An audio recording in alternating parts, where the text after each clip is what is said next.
یادتون باشد اگر در گردی‌همه‌های سال 92 نهضت از هم آخر وارد شد، بعضی از نیروهای دیگر دموکرات‌ها راستخیز آمدن به رهبریت نهضت میگفتند که مردم در خیابان آمده است، اگر شما نپیوندید خیانت به آرمان‌های ملی میشود، خیانت به دموکراسی میشود و شما را همچون ترسو، همچون خائن در تاریخ ثبت خواهند کرد.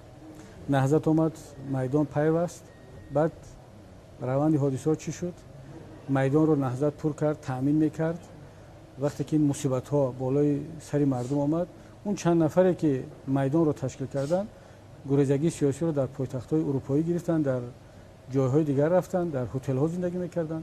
مردم نهضت مجبور بود نیمش در ساحل 5 شهید شد، نیم دیگرش زنده خودش رو به طرف دیگری آمو گرفت، مقاومت کرد، جهاد کرد، صلح کرد، باز این همه را جمع کرد آورد. ولی امروز تاریخ جنگ شهروندی سببهاش به نام نهضت ثبت شد.